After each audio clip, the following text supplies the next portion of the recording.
Um, it's a bit strange here tonight. I haven't actually presented to a room with people drinking alcohol for many, many years. I remember when I first started actually in my work doing this for a living back in 2006. It was at nighttime events and people were drinking wine, and it was a scary beginning to my career. But hopefully all of you look really well behaved, so that's lovely to see. I've also got some of my running friends here, so it's like my worlds are colliding. It's the first time they've seen me dressed up, and it's the first time I've seen them with their clothes on too. So it's really, really strange. So we've got alcohol, clothes, and a clash of worlds. It's a beautiful thing. Emotional fitness. If I can ask you, emotional fitness. If I can open by asking you a question. So forget about the dictionary, what fitness means and what emotional means. When you think of those two words, emotional fitness, in that order, what comes up for you? What does it mean for you? Understanding someone else's needs. Understanding somebody else's needs? Love it. Nice answer. What's your name again? Susanna. Susanna. Zuz. It's Zuz, isn't it? I love it. Susanna. Did your mum have a great time telling you off when you were a little kid? Susanna. It's like a name that you can really, with multiple syllables. See, we named our twin boys Oliver and Nicholas. Sorry? And I gave them reason. I'm sure you did. We named our children Oliver and Nicholas because it's got multiple syllables, because if you're yelling at them, Oliver, it's not the same as Joe. It's not the same. So that was the beginning of our parenting wisdom when we started this journey. Alex. So Alex, yeah. Two's not bad. Three syllables cuts it good. Understanding the needs of others, is that what you said? Lovely answer, love that. Any other thoughts? Emotional fitness. having endurance. Yes, endurance in what, love that. In what kind of way? Whether you're physically one or Yeah. mental endurance as well. Yes. Everything coming and you Yeah, love it. that right. Love it. Endurance, love that. Yep. Thank you. What's your name? Okay. Caitlin. Thanks, Caitlin. You look like a Caitlin, actually. Yes, you do. Any other thoughts? Being able to look after yourself, your health, and your well-being. So your mental, just having the fitness, being able to be present and also balance everything and still be stable, not letting everything overwhelm you. And Yeah. just having that. Can everyone hear what Louise is saying? Can everyone hear that? Need me to repeat that? That's a long answer. So, but it's a great answer. Can you repeat it, and I'll say it out loud? Okay, so being able to balance your mind, being able to look after your mind. Being able to look after your mind. Yep. So just keeping that fitness going, because sometimes you get overwhelmed in life. Being able to have that balance in your mind so you don't get too overwhelmed, and being able to still control and do your day-to-day living. Yeah, so looking after your mind so you don't become overwhelmed to the point where it's unsustainable, so you can manage day-to-day living. Yeah, effectively. I love that. I love that. In fact, all we have is our mind. I mean, nothing exists, if you think about it, outside of our mind. And the emotional fitness formula, which I'll use a flip chart instead of the slides tonight, but the emotional fitness formula is a framework, a series of thought systems that are designed to keep you emotionally fit. And I'll share with you my definition of emotional fitness in a moment. But so far, I love the answers so far, what I've heard. Any other thoughts on what emotional fitness means? Intentionally choosing your thoughts. Intentionally choosing your thoughts. I love that. And so it's like a muscle. Yes, I love your accent. That's a don't mess with me accent. I love it. What's your name? What's your name? Anna. Anna, and Anna suits you. I love it. Could you just say that again? I just want to hear you speak. Say it again. I'm serious. When you actually intentionally choose what you Yes. think about yourself, about the situation. Love it. And then train your mind to think positively. Yeah, love It's like that. muscle. It's like going to the gym. Yeah, it is. It is. And choosing your thoughts is something that takes effort and energy and conscious awareness. It's kind of like one of the universal critical thinking principles in psychology is that what you focus on is what you get, to the exclusion of everything else. Or in other words, what you focus on expands, or what you stop focusing on ceases to exist in your experience. And so your thoughts are like radio stations, literally. And you can't listen to more than one radio station at a time. Like if you're listening to 101 FM playing gold music, I'll say gold music because you look like that kind of group here tonight. Like, oh, don't get all funny on me. But come on, the average age in here's got to be at least 45, 50. Come on. Who loves gold FM and 80s and 90s music? Oh, come on. Who just loves 80s and 90s music? Oh. What's that, sorry? Thank you so much. I really appreciate that. But you're tuning into 101 FM playing gold music. all you can hear is that music. You can't hear anything. You can't hear talkback radio. You can't hear any of the other stations. Yet we know that there's thousands of radio stations these days that we can tune in around the world, but we can only listen to one. Because the moment we try to shift that dial to something else, if we're in between stations, in between thoughts, all there is white noise, or in other words, confusion. So thoughts are the same. You can't be angry and happy at the same time. You can't be joyous and frustrated at the same time. You're either tuning into Joy FM or Frustration FM or Anger FM. Whatever you're choosing, that's the station. And all you're going to hear is the vibe, the frequency, the music, the energy of that particular thought.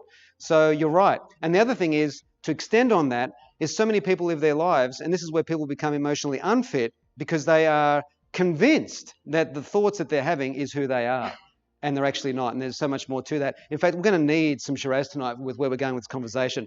You're going to love this. So, no, thanks, Anna. Did you want Love any it. other thoughts? Please add. So recognizing that you're not at effect to your emotions. Yes, so recognizing you're not at the effect, although we can easily be at effect to our emotions, because the emotions come from the meanings that we give what we're thinking about. True, So but having it as a fitness thing means that you can actually override it? Yeah. Influence the other way. You can influence, you can, absolutely you can. You can choose the meaning that you want to give whatever it is that you're focusing on, absolutely. Thank you. Now there's someone here that was going to say something. I was going to say being able to do cold calls and not getting emotionally hit back when they're bad, just switching off emotions. Yeah, I relate to this. Oh my God. 1998. I left my psychology career in 1998 because I couldn't stand working at Ford Motor Company anymore. I used to work as a rehab counsellor at Ford Motor Company, the manufacturing place in Melbourne where they used to make the Ford Falcon. When that shut down, I don't think you were even 10 years yet born. You're born maybe a decade later. Like, how old are you? 28. 28. So 1996. That's the year I got married. Oh my God, I could be your dad. That's amazing. Wow. What's your name? Alex. Thanks, Alex. I remember leaving that job because I couldn't stand it, and I actually gave real estate sales a go for 7 years. I learned more about people in my real estate career than my psychology degree. And for the first 15 months, we had to cold call. And door knocking. Back in the day, you could door knock, and oh my God, I could tell you so many stories. But yes, managing where your thoughts are from door to door, phone call to phone call, is certainly a challenge. And I hope you've been doing it for a while, because cold calling, I tell you what, teaches you so much about how to think on your feet and how to manage the unexpected. Like, I still remember my wife dropping me off in a suburb called Strathmore in Melbourne. This is a completely irrelevant story, but anyway. But she was dropping me off, and I said to her, it was my first ever go at. Is my zip undone? You keep looking down here.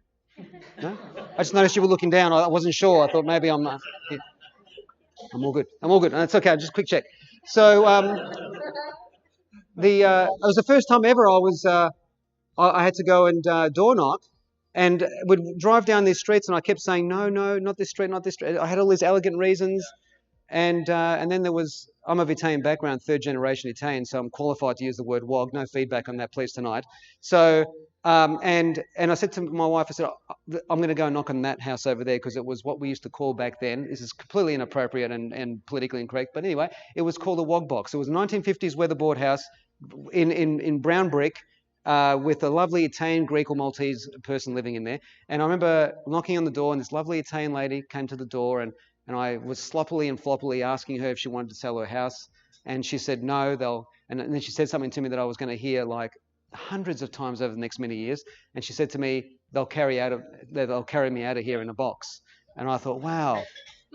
And the smarty in me almost, it didn't, but I almost said, I'll just wait. But I thought, no. I didn't say that. Anyway, but that cold calling is a massive. It's an amazing skill in managing your thoughts and what you focus on and the meanings that you give it and how you're going to feel about it. So absolutely, it's huge. Thank you. That was a bit of a tangent. Thanks, Alex. Any other thoughts? Yes. You've got to work at it. Tell me more about that. Yeah, you're right. Tell me more.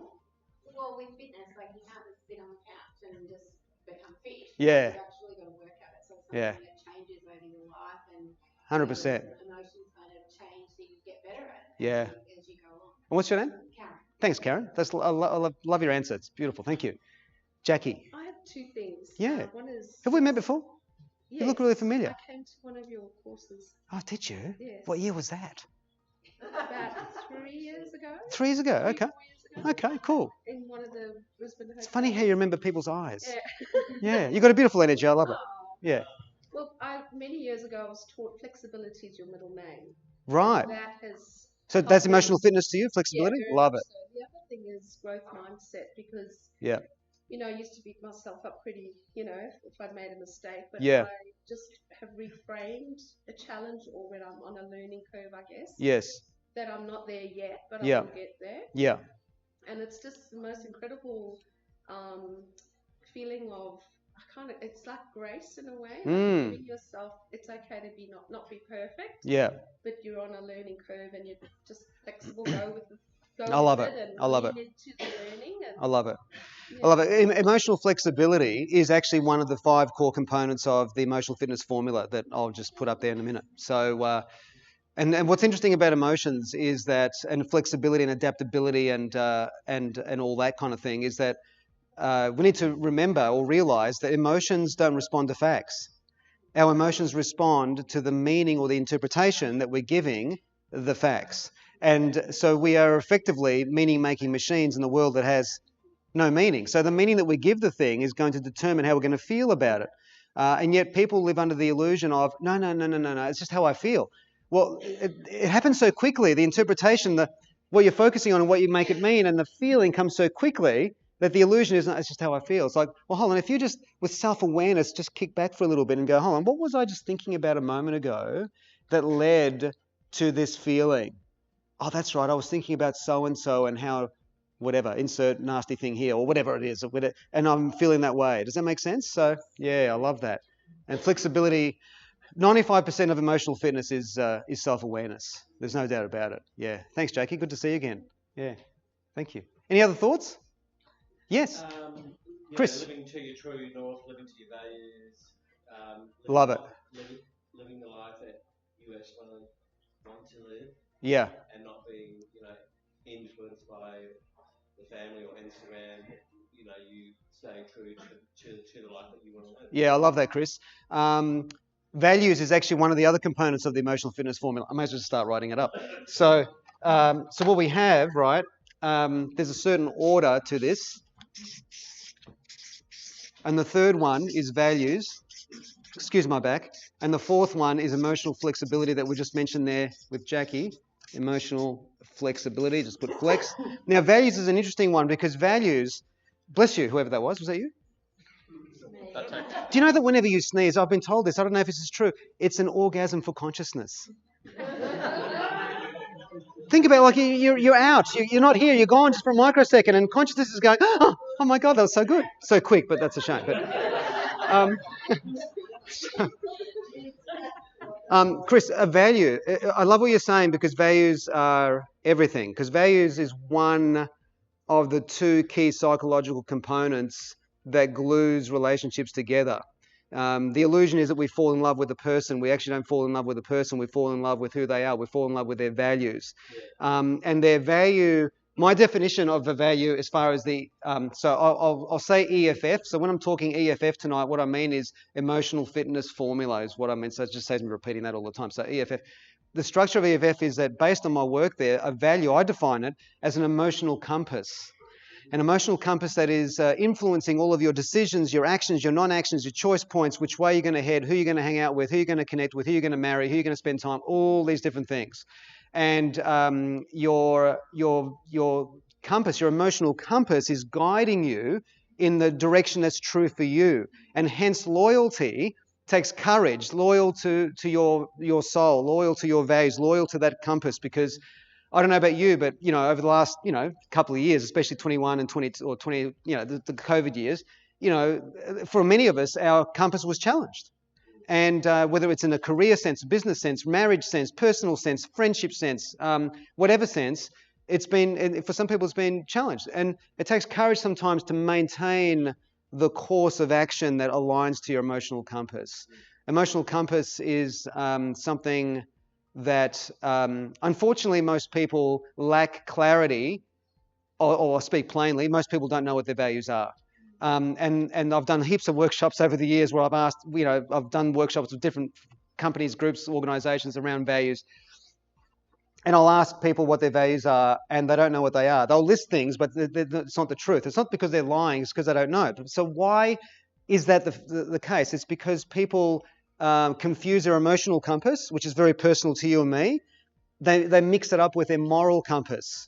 And a moral compass is different. A moral is a universal standard of behaviour. So over here, we know what the right thing means. We know what the wrong thing means. We don't steal, don't rob. You know, the fundamental universal agreements on moral compass. But it's local to us because, as we know, we travel around the world and the moral compass changes direction. But a moral compass is not your emotional compass. Your emotional compass is personal to you. It's discovering what brings you joy. You know, the activities and the things and the conversations and things you want to immerse in that brings you that joy. And that's a big part of being emotionally fit, is following that emotional compass. Can I just say one thing? So I've come from an Indian village. I've kind of moved away from that because they, well, my family, full of lawyers, doctors, researchers, blah, blah, blah. Yes. They are valued status. Yes. The value connection. Yes. So I kind of went a different route. Yes. It's a different compass. Yeah. Your emotional compass is pointing in a different direction. So, yeah. You know, when they would get together, it was always sort of, you know, what car you're driving, you know, what trips you're doing, all that kind of stuff. I built my family very different. Yes. Yes. It's a completely different direction. Emotional direction. Yeah, absolutely. And it takes courage to leave the nest and go and find your own and create your own nest, as they say. So, yeah, I love that. I'm going to talk more about that if there's time. If Luke allows me time, there's more I want to explore around that, which is what I call the ambition-driven world, which we'll talk about tonight at some point, hopefully. Yeah, thank you, Chris. I still haven't given you my definition of emotional fitness, but I'm loving everything that you're sharing. Young lady, will you share? Did you have your hand up? What's your name? Pauline. Thanks, Pauline. Looking at your energetic code, which is your emotion, so choosing what ones, like recognising when you're choosing the negative ones, which can become your addictions, and moving out of that and choosing the positive. In terms of emotions? Yeah. So you're talking about emotional range. Yeah. So consciously choosing those. Yeah. Yeah, that's part of what you define as emotional fitness. Love that. Thank you. Yeah. Erina.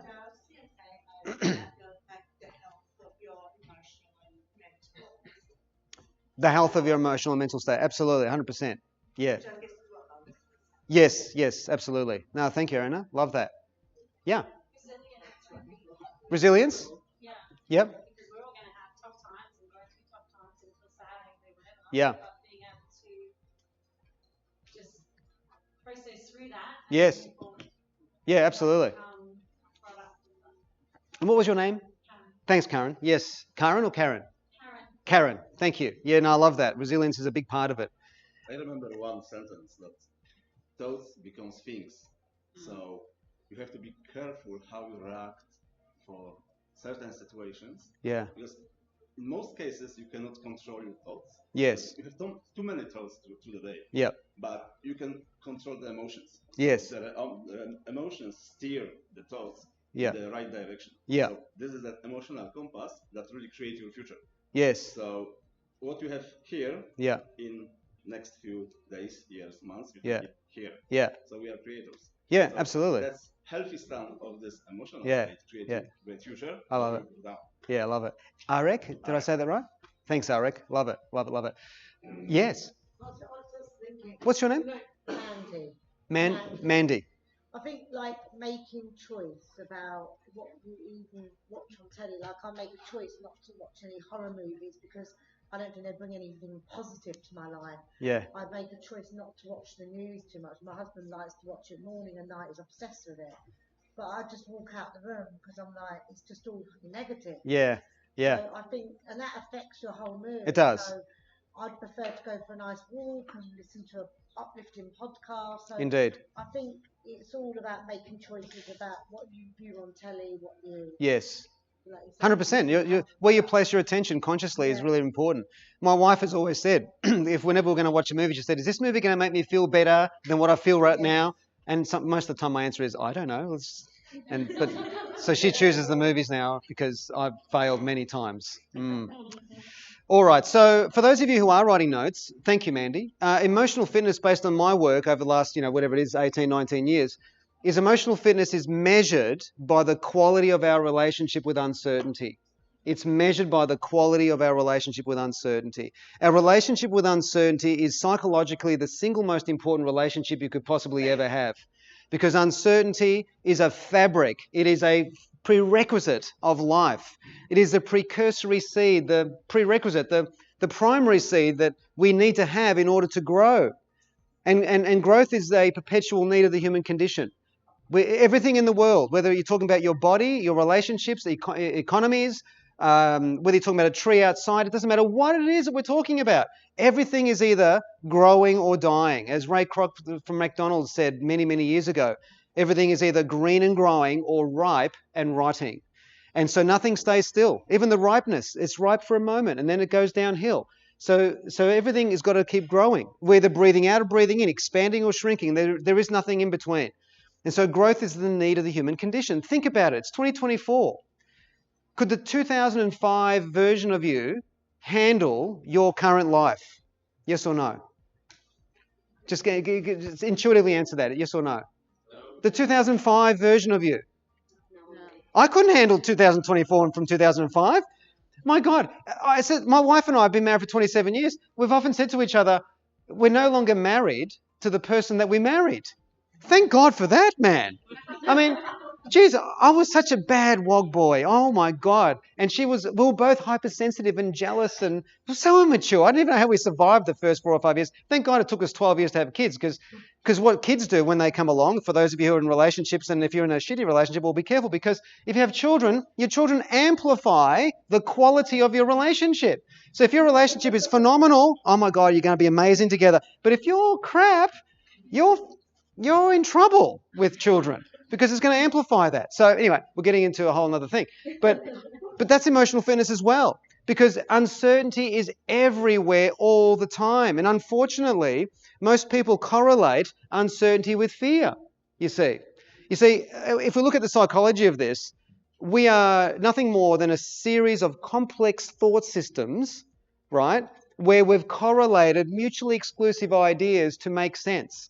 What did he just say? What does that even mean? So, for example, if we've got two things here, a glass and the clicker, right, they're two mutually exclusive ideas, which means this has got nothing to do with this. In other words, these two things exist independent of each other, right? So uncertainty and fear are mutually exclusive ideas. They've got nothing to do with each other.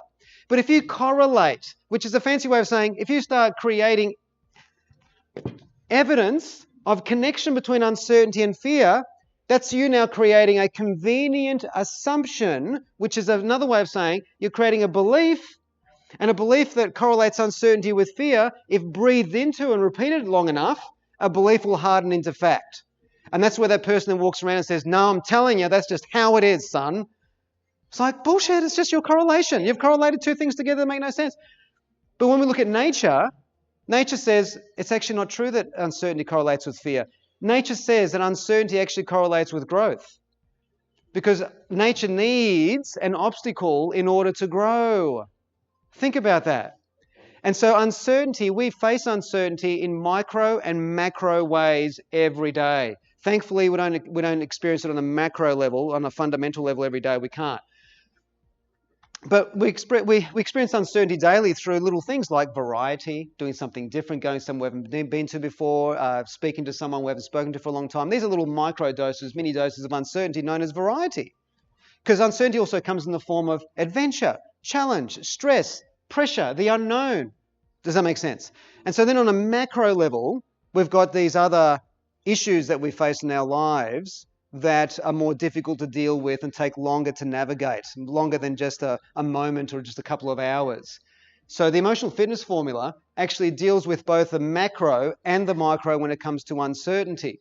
Because the order that I've got this in is in order of poundage. In other words, the order I've got this in is an order of power, because the top focus point of emotional fitness is by understanding what this means here, what identity is. And we'll talk about that. I'm going to circle back to that in a second. And then what we have here is understanding what life stage we are at.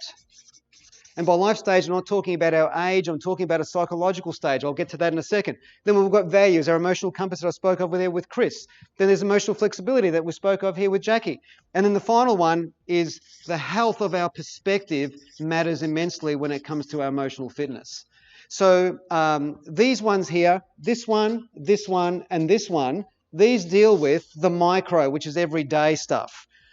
I want to talk macro, big picture stuff, because who here, I'm just going to grab a water, who here has ever felt lost in life or career or relationships or anything like that? Can you put your hands up if you've ever felt lost or lost your sense of direction? And put your hand up if you are lying because you just didn't put your hand up because you didn't want to put your hand up. I mean, because if you haven't been lost yet, you haven't lived. So being lost is loving someone and losing them. That's being lost. Being lost is going down a career path that you were convinced was for you and then discovering that it's not. It's discovering that the things that used to engage you and excite you no longer engage you and excite you anymore. What do you do with that? Has anyone ever experienced that where one day, when I say one day, it's not just one day, but over a period of time you wake up and you go, gee, the things that used to turn me on, my soul, my spirit, that no longer excite me anymore. Who's ever experienced that? Anyone? Yeah. Do you want me to explain how that, what? I'll explain it.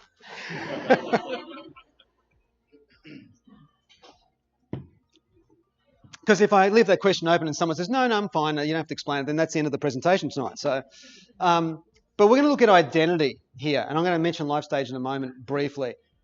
Identity. Luke, how am I going for time? Because it depends how... Another 25 minutes. Oh my God, okay. So, okay, I'm not going to ask you any questions, I'm just going to talk. Is that okay? Because if I ask you questions, it slows us down and I can't get out what I want to get out. Is that okay? Yeah. Yes? No? You're all very quiet. Are you okay? Am I going too fast? Do you want me to slow down? Yep. So you're either listening to what I'm... You're absorbing. You're absorbing. Okay, brilliant. Love it that you're absorbing it. Okay, so if we had time, I would ask you, what's identity mean, right? So I'll tell you, right, because we haven't got time. So identity can be explained in lots of different ways, right? But for those of you writing notes down, please write this down. Identity is what you allow yourself to be defined by. It's what you allow yourself to be defined by. Now, identity is the single most powerful force in the human condition as far as our psychological landscape is concerned. It is the single most powerful force because it has dominion over everything. Because however you define yourself, like I say in my book, what defines us owns us. What defines us has got power over us. What defines us, we will do anything to remain consistent with how we define ourselves, even if it means overriding our values. Oh my God, what a position to be in. So I'll give you an example. A lot of people define themselves, well, before I give you the example, the reason why it's true that a value is the most powerful force in the human condition, the reason why it's true that what defines us owns us, it's got that much power, is because whatever we are defining ourselves by, that very thing, which is typically a role that we play, is that role owns us psychologically, energetically, spiritually and emotionally. We become hypersensitized to it. So what does that mean? So if I'm defined by the results I'm getting in my business, which I was for a very long time, still am a little bit, but it's nothing like it was. But if I'm defined by my results, it means that when I have a loss, because you're going to have wins and you're going to have losses. You can't always win, you can't always lose either. You're going to have wins and losses. And so when I have a loss, if I'm defining myself by my results and I have a loss, I'm going to take that loss profoundly personally. And it's going to impact the way I feel. It's like going back to Alex's point. If I'm defining myself by the role of door knocker and defining myself by how they respond to me, so if I come across people who are rejecting me, and back then, 1 out of 20 people would say yes and 19 out of 20 would say no. So that's a pretty heavy going, it's going the other way, right? So if I'm defining myself by my results and they're not going my way, I'm going to take those results personally, which means it's going to emotionally affect me, which means I'm going to be in the doldrums longer than I need to be.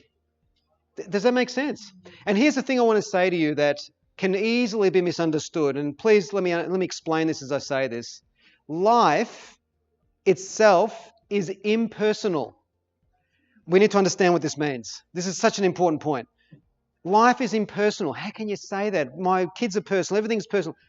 So let me say this more accurately. Life is impersonal, but it's experienced intimately on a personal level. But it's impersonal. What do you mean? Pretend, thankfully we don't have snow here, but if we did have snow and we were out in the car park and we slipped and we had no sleeve on and our arm went into the snow, right? We would get very, very cold on that skin, wouldn't we? It's an average example, but I'm going to get the point across. So my skin is in the snow. Now, am I going to take that personally? Am I going to look at the snow and say, how dare you make me feel so cold? Am I going to do that? No, because it's ridiculous. It's snow, and this is what happens. Anyone in the same position having the same experience would have the same experience of the coldness on their skin. Does that make sense? So I'm experiencing the snow on a very intimate, personal level, but the overall experience is impersonal because anyone in that same position would have the same experience. Is that making sense? Guess what? We all have the same fears. The fear of not being enough, the fear of being found out, the fear of not being loved. We all have the fear of not being enough whenever we're starting a new role, whether it's a role in the job, whether it's a role in a business, whether it's a role as a parent, whether it's the role in a brand new relationship. We wonder whether we're enough to see this through, and all that's normal. It's not personal. It's experienced personally, but anyone in your position would experience the same thing, you see. And so what's this got to do with identity? A lot, because if I'm defining myself by my roles that I'm playing, I'm going to become hypersensitive to those roles when they're not going my way, or if they're going my way and I'm winning, guess where that's going to go? It's going to go to my head. I'm going to exaggerate it. Is this all making sense so far? Yes or no? Can I have a yes if it's making sense? Yes. You're just saying that to please me? So can we go deeper in identity? No? Yes? Do you want to? Are you interested in knowing more about it then? So what we have, this is based on Jungian psychology. So Carl Jung was a creator of psychoanalytic psychology. He was a founder of transpersonal psychology. He was at the peak of his powers with his work back about 100 years ago, in the 1920s and early 30s, mainly 1920s. Amazing man. The guy was a mystic. He had many near-death experiences. He was a scientist. He was a researcher. He was just an incredible... the man provided an incredible contribution to the human behavioural movement and understanding all this stuff. And I'm going to just mention some of his language here, but then I'm going to give you my spin on it based on my experience. So Carl Jung used to teach in what's called archetypical language, archetype. So an archetype is a word that labels a family of behavioural patterns. So, for example, if pretend I don't know Arek, but if I got to know Arek, and let's just pretend that Arek is a warm, nurturing, patient man to be with, I would say, oh, gee, Arek displays mother archetype patterns. But he's obviously not a woman, he's obviously not a mother. Am I making sense? Yes? So with identity, with Carl Jung, he said that there are 4 distinct stages, and this is what we all go through. And the reason why I'm explaining this is because this is going to go a long way in us understanding ourselves in terms of why we get lost and how we can rediscover ourselves. I know how that sounds, but it'll make sense. So number 1, the first stage of our identity is what Jung described as the athlete archetype. The athlete archetype. And this is where this is all identity. Just put identity up here, right? So athlete archetype is where we define ourselves by our material possessions and our body. Our material possessions and our body. This is typically teenagehood, going to our 20s, and for some people even into their 30s, where and there's a core driving question that sits at the very seat of this person's psychology. And what sits at the core of their psychology over here is this question here, is what do you think of me? What do you think of my clothes? What do you think of my car? What do you think of my apartment? What do you think of my bike? What do you think of my car? My whatever. What do you think of my insert material thing here? What do you think of this, and this? It's the power of this person. Their psychological power has been outsourced to the world's opinions on what they think of their material possessions and all their things. And so what happens here, and there's nothing wrong with this. It's just a stage. So I've got Silvana and I, Silvana's my wife, we've got twin boys who are 16. They turned 16 last month. They're good kids. Well, every parent says that. Oh, no, actually not every parent says that.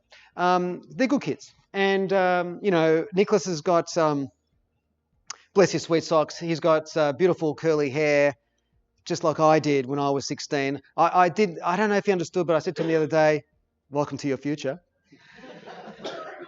But I don't think he heard it.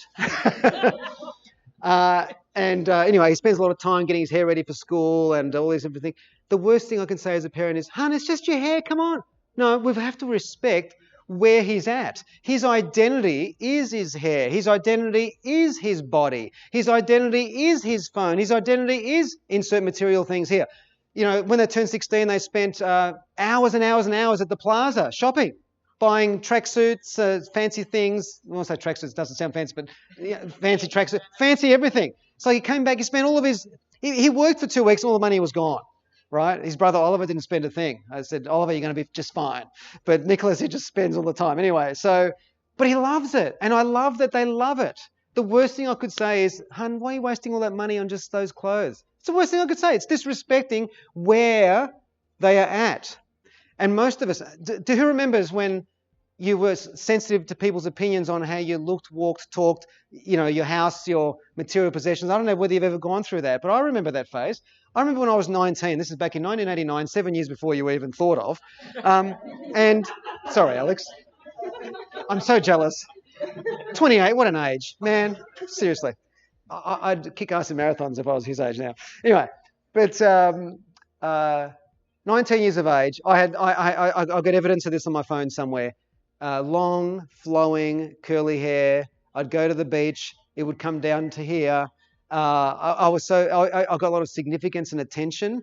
It's true what they say, the curls get the girls. It's true. And so my hair was valuable. It was who I was. Now, I didn't know this. This conversation I'm having with you right now, I didn't even know it existed back then. And so my dad said to me, come on, you got to go and get a job. Got to go get a job. I was at uni. I think I was first year psych in sociology. And Dad said, you need to start earning money. So, because my dad always had his own business. And so I went and got an interview at this 5-star hotel. This is back in Melbourne, in a hotel. The guy effectively said to me, yep, got the job. And he said, you just need to cut your hair. And when he said that, everything within me went on fire. It's like everything, like there was this rage. It was like an overreaction. I remember feeling confused at this overreaction, at the same time wanting to just rip this fellow's head off. Like, what an overreaction.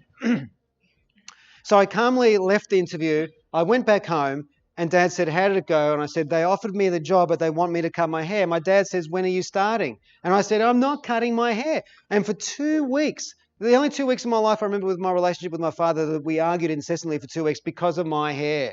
And I didn't know that I was my hair. Do you get what I'm saying? So, in other words, if this had happened back in 1989, now I don't mean to be funny, but I would have had a crisis. I know that sounds ridiculous, but do you get the point? Is that when your identity is threatened, for those of you writing notes, when your identity is threatened, you will do anything to defend it. Even if it's illogical, even if it hurts you, you will do anything to defend who the heck you think you are. I didn't get the job. I didn't go for the job. And insert colourful language here. Just no, because my hair was valuable. It was getting me connections. So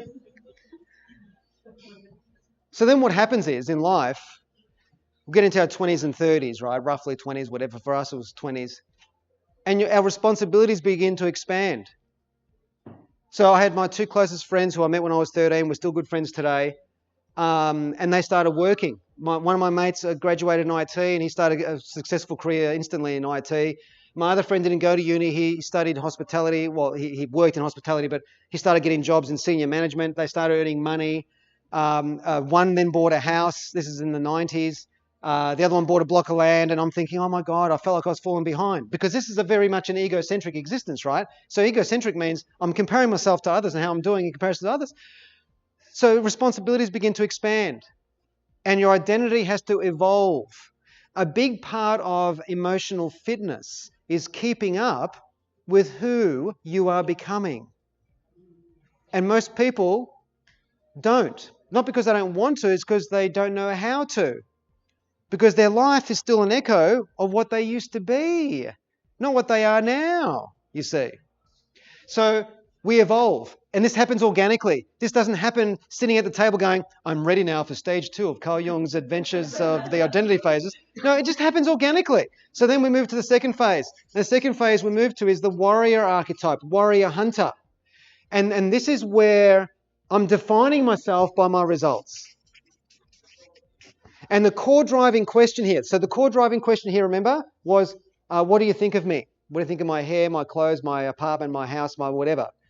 This evolves into what can I get? Now that sounds negative, but it's not. It's get the experience, get the wisdom, get the knowledge, get the qualification, get the girl, get the guy, get the house, get the wealth. It's a building phase. It's where we're setting ourselves up for the future. But our identity is ensconced so deeply in this that we are our results. How do I measure my results? By comparing it with my neighbour, by comparing it with the other people in my market, by comparing it with other people in my industry. How am I going with my marriage in comparison to these people here? How am I going with my marriage? How am I going with my kids in comparison to other kids? It's all externally driven. And this here, this world combined, it's called the ambition-driven world. Jung didn't say that, I say that. Ambition-driven world. And this ambition-driven world, this is where all anxiety and depression lives. All the anxiety and depression that you are hearing about today, which is higher than it's ever been, it's at record levels, as at pandemic levels, is in the ambition-driven world. Because here, mainstream media and a whole bunch of other things, sell us on the idea that the goal of this world is to get happy, right? So have a bit more of this, buy a bit more of that, have a bit more of this, and you'll be happy. And what people don't realize is that in psychology, they talk about, well, this is just my language, but there's a thing called hedonic, like a hedonic hit. A hedonic hit is where, I won't draw it up there, it's where, pretend this glass represents a brand new car that to me is like, wow, right? And so I'm here feeling like this. I buy the new car and I go, wow, hedonic hit. I feel really happy. And then after a while, later, psychologically, I'm where I was before, except that now I've got a big bloody debt. Does that make sense? I've experienced this many times. My God, it took me 4 cars to work out that. So it's a hedonic hit. So then now I'm over here. So what else? I need something else to make me happy. I need to buy more things or get more stuff, or it's like literally like a drug where it's like a painkiller that you need more painkiller because it's wearing off. Am I making sense? And in here, people's relationship with uncertainty, this is a gross generalization, which means it's not entirely accurate because human behavior is very complex and there are always exceptions. But on the balance of probability, most people here have got a defensive reaction to uncertainty. There is a heavy addiction to certainty here, to get everything, and there's nothing wrong with that, but if it's ruling your world, it's going to impact the way that you feel and impact the way that you manage or handle uncertainty. Now, I'm sort of, the way I'm teaching this, I'm giving it a bit of a negative spin, but it's not what I mean. My intention is to show you that this is just simply a phase. And this stage here, this ambition-driven world, most people are in here until in their 40s or 50s, mainly in their 40s, sometimes in their 50s, sometimes beyond, that's rare. So then what happens is in here, in the middle, we go through, for most of us, it's some kind of crisis point. Because after a while, all of this drug wears off. You can't get any more of it. Like you're maxed out. There's no more. Like how much more are you going to spend on a car? How big do you want your house? If you've been materially successful, after a while, it's like the guy, my son Oliver plays, what's that game called? Fortnite. Not Fortnite, but one of those games. Minecraft, thank you. Thanks, Andrew. He plays Minecraft. You know the guy that created Minecraft, this is going back 6-7 years ago, something like that. He sold Minecraft for like millions and millions and millions of dollars. Lives in I don't know now, but He lives in some 27-bedroom mansion by himself. He doesn't get to play with his friends because his friends are all working. And the man was the most depressed he'd ever been. And yet, rich in material and money, more than you could spend in 27 lifetimes, right? And he was depressed. Why? Because there's only so much drug you can take when it's just not going to be enough. Hence why people on drugs die eventually, because there's not enough cocaine. How much more cocaine can you get? Like, your body can't handle it. That's it. You're topped out. Done. And psychologically, this is what happens over here. So we experience a crisis point. And this is where, oh my God, this is so beautiful, because then we move into this world over here. But this jump into the meaning-driven world is difficult for most of us. Is it easy for some? Maybe. For most of us, it's difficult. I know for me, it was very confusing. So in the 90s, when I was working in real estate sales, I was there for 7 years, made great money, bought great cars, like materially, we were just doing great. And then after 6 years out of the 7, in my 6th year, I began noticing that I was disengaging with everything. And by disengaging, I don't mean I was choosing consciously I'm not interested in this anymore. It was like, I just found I wasn't interested in selling any more houses. I wasn't interested in buying another car. Like, nothing that excited me anymore. And who's got voices in their heads? Who's got multiple voices in their heads? Can everyone put their hands up? Because, come on, who's got many voices in their heads? Oh, come on, just put your hands up. Ego state therapy. In ego state therapy, they say there are up to 15 different voices that exist in the fully functioning human being. When I discovered that, oh my God, I was so relieved. It's like, oh wow, all these voices. I had a voice in my head that was saying, oh, maybe you're getting depressed. Maybe you should go and see someone. Maybe you should go on something. Maybe. Now, I had no idea what was going on because I had moved. And see, going back to Chris's point about values, this identity shift is also an evolution of values. What matters here, which I haven't told you what this is yet, what matters here is very different to what matters over here. Over here, what mattered was my body and my material possessions. What matters here more than that are my results and how I'm developing my career and my skills. Here, it's a different thing. Because what happens is this crisis point, I remember for a year, I was literally, my results started dropping. My bosses were saying to me, what's going on? Are you okay? And I said, I don't know what's going on. I remember I burst into spontaneous crying and I didn't even know what that meant. I remember driving, going, oh my God, I'm just overwhelmed. And it's like, overwhelmed with what, man? You're not doing anything. I was just overwhelmed with living. It's like, how can you be overwhelmed with living? Look, these voices are having all these arguments in my head. Can anyone relate to anything I'm saying here? Yep. So you're not crazy, see? You're normal. So then what happened was, I was home one week. Luke, how much time do we have? 10 minutes. Oh, God. Really? Okay. So I was home one weekend and Silvana had a friend of hers over who was unusually perky and happy, like really, really happy. And I said, why are you so happy? And she said, I went to this meditation retreat on the weekend. It was amazing. She was telling me all this stuff. And she put me onto these people. Long and the short of it is, I followed these people up. And I was so desperate for answers. I remember ringing them saying, do you have any jobs there? And they said, we don't have any jobs. And I remember these words came out of my mouth that I wish I could swallow back. I didn't even know where it came from. I said, I will come and work for you for nothing. I remember like witnessing these words coming out, going, what's going on? And so we had a couple of meetings and they took me on board. Pretty good deal. 15 months, I worked there for nothing. I made a little bit of money, $2,000, wow, 15 months. And but what I did was I went on these amazing residential, silent retreats that were so foreign to my psychology, my mind, my ego and everything.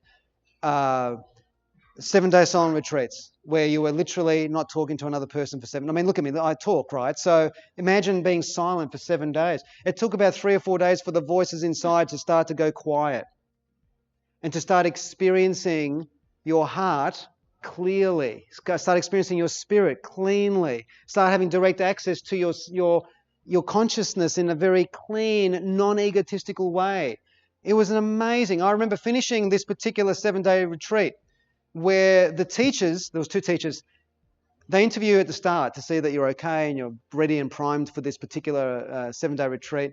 And the fellow said, listen, what happens is when you leave here, your vibration changes. Now, back then in 2003, I was in a different space to what I'm at now. I was thinking, oh, here we go, this freaking vibration shit. What's this crap? So I said, what do you mean? So your vibrations, because everything is frequency. Science says everything is frequency. Everything is frequency. Frequency is the movement of things, and how fast it moves is called vibration. And everything either vibrationally aligns or it doesn't. Did you know that you can't perceive what you are not vibrationally aligned to? You can't see it. That's why you can walk into a room and see one thing and somebody else can see something else, because their vibrational alignment, their frequency is different.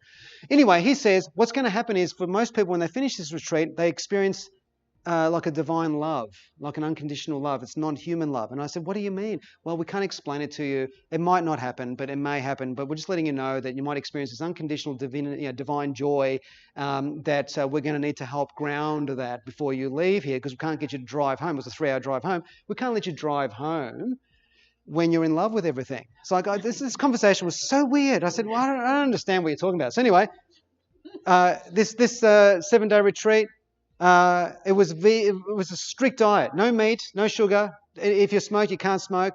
No sex, nothing. It's just all, you're eating leaves, basically. Vegetarian diet, vegan diet. And 5 days in, I had my first incredible experience where I was just sitting on a break. No watches, no time. You don't know what time it is. Nothing. And you can't be in contact with anyone unless they've got your phone confiscated. But if someone, in case of emergency, they can call them. But anyway, I remember sitting on this hill looking at this blade of grass. Seriously, I was looking at this blade of grass, and I was looking at it going, "Oh my God, it's so beautiful."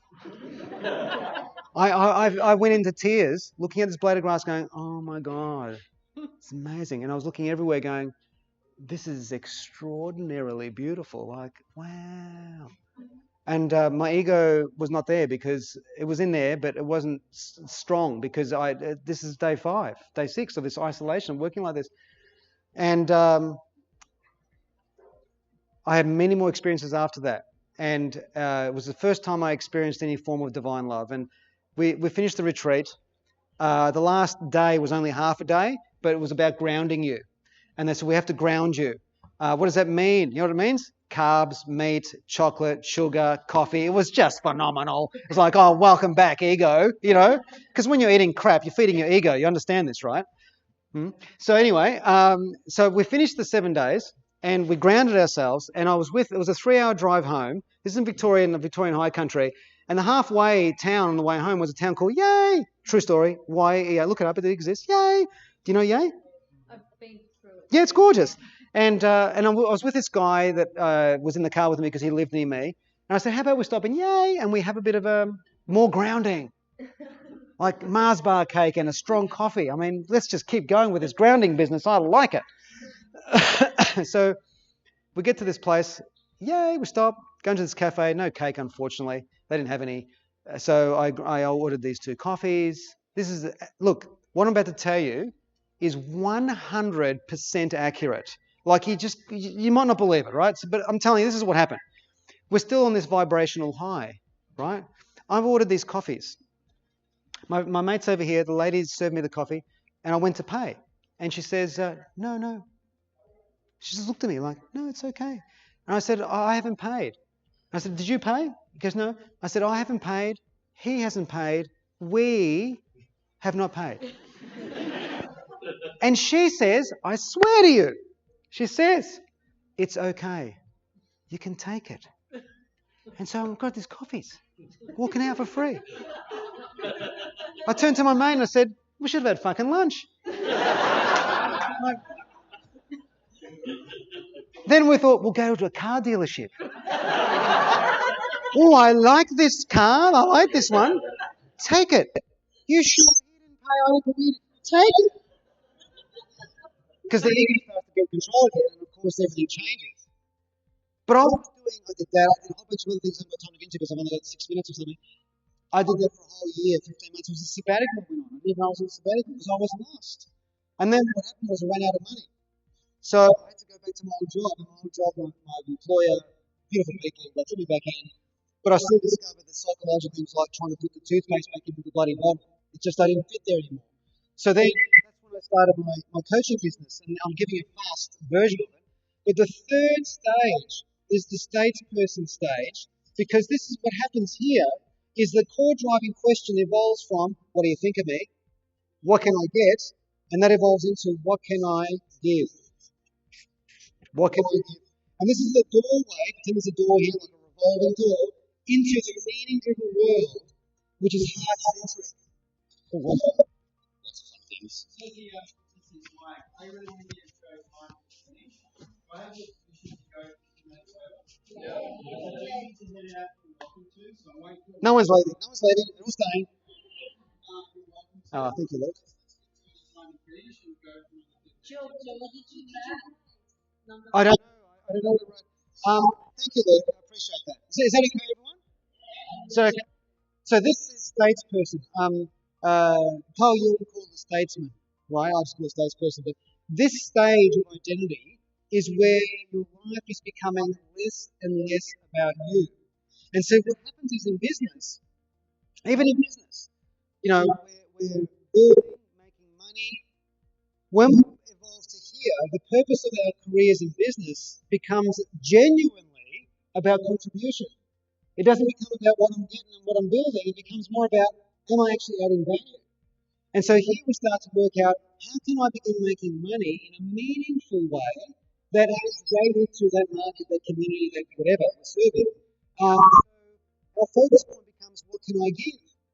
And so when I left real estate, went into that sabbatical and did all those wonderful retreats and things, which was just amazing, and then went back into that job and didn't fit there anymore and started my coaching business, training business, the irony was that I needed to re-engage these archetypical energies in order to succeed.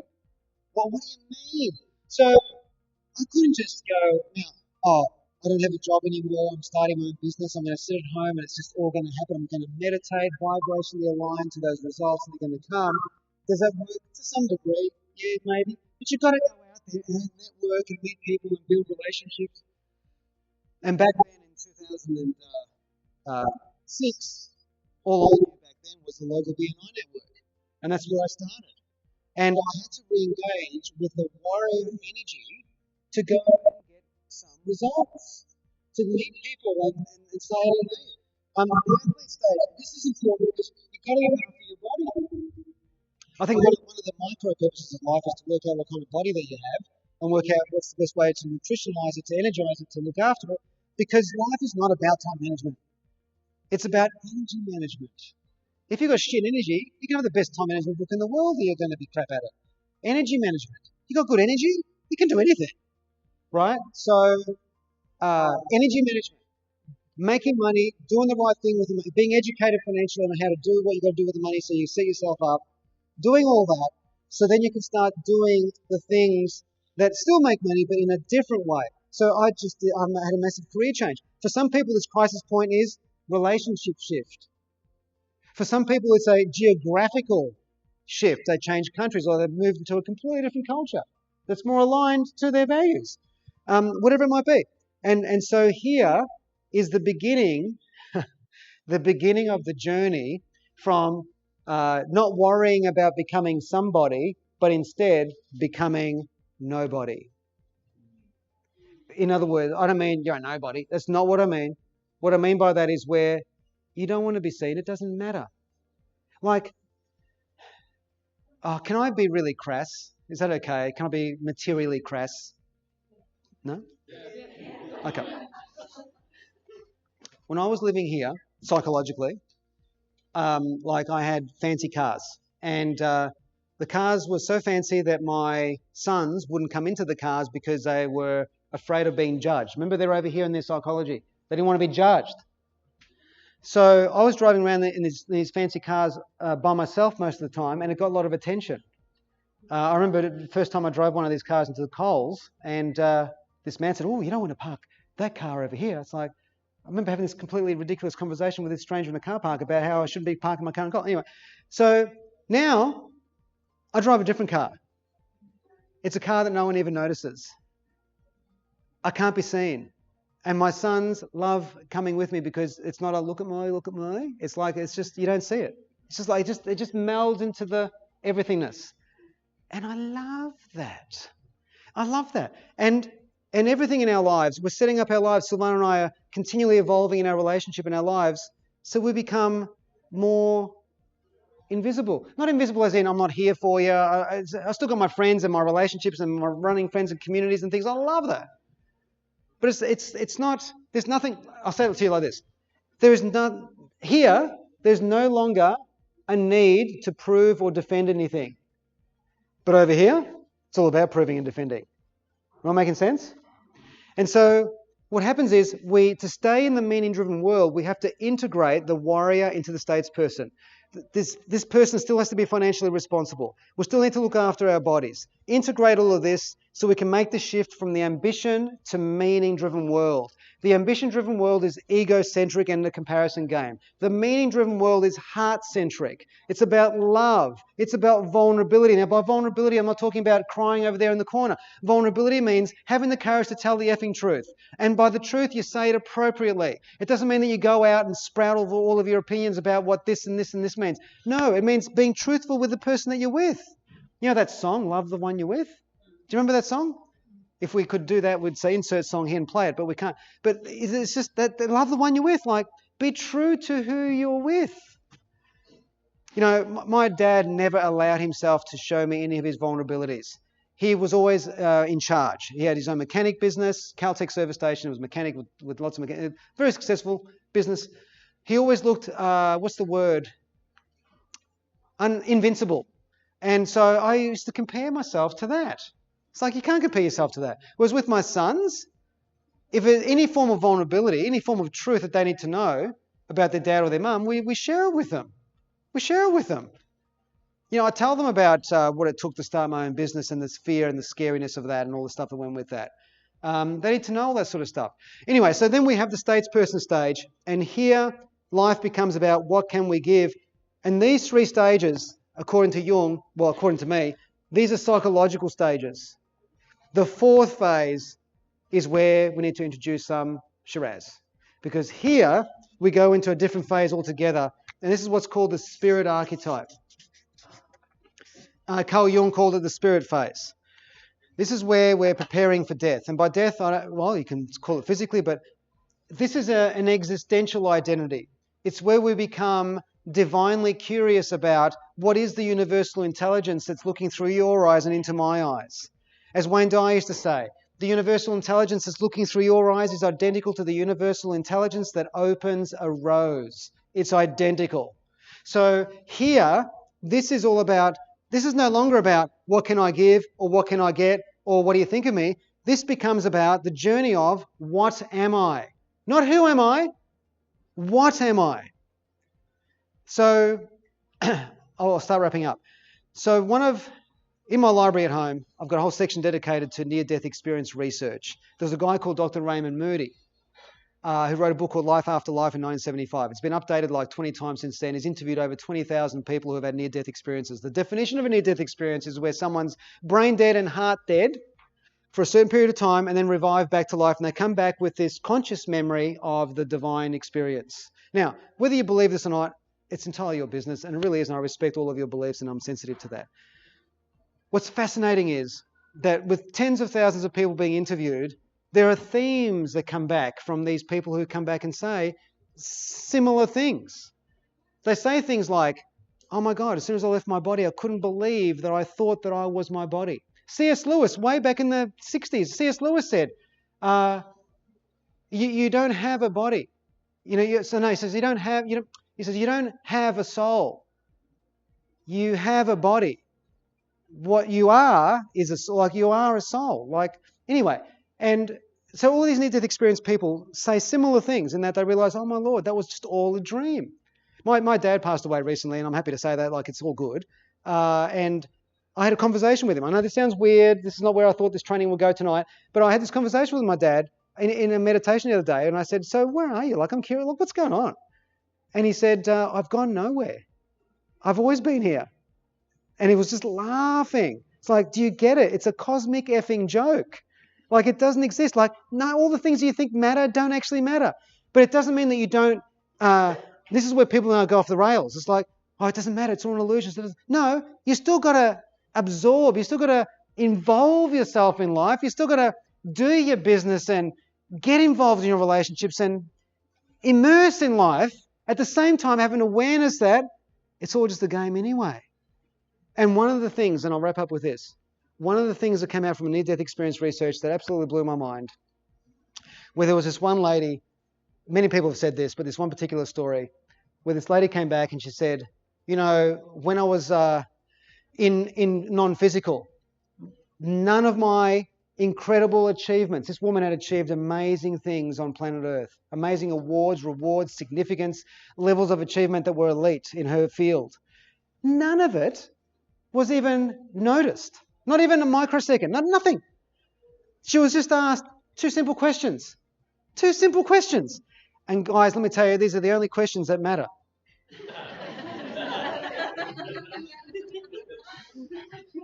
Thank you. These are the only two questions that will matter for the rest of our lives. Seriously. Question 1 is, how well have you loved? Question 2, how well are you allowing people to love you? How well are you allowing love in? That's all that fucking matters. Nothing else matters. But let me be very clear with what I just said when I say nothing else matters. Because when I was in the spiritual world, meaning when I was on my sabbatical, there was too many people not taking responsibility for their lives because, it's all an illusion anyway. It doesn't.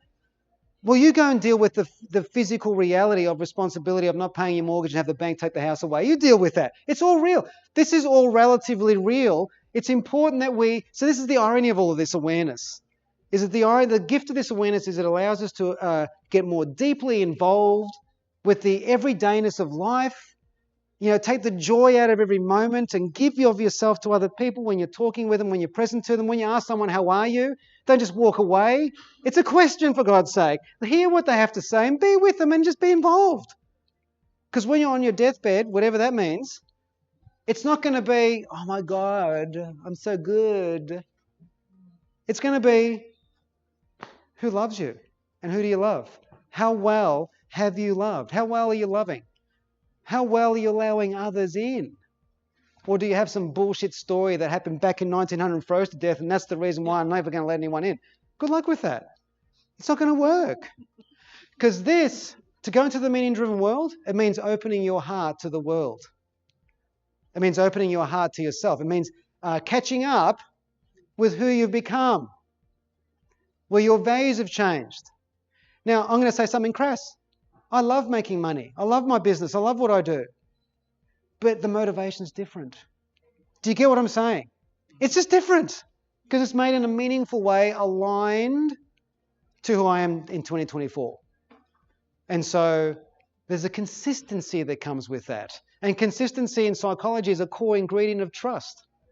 When there's consistency within yourself, you can begin to trust yourself. When you can begin to trust yourself, you begin to give yourself the greatest gift you could possibly give yourself. And that gift is a gift of self-respect. And self-respect then creates boundaries. And then boundaries and self-respect leads to self-love. And self-love builds the courage to express that love, share that love, and be in love with life itself. That's what emotional fitness is. And coming from that, and this is just identity.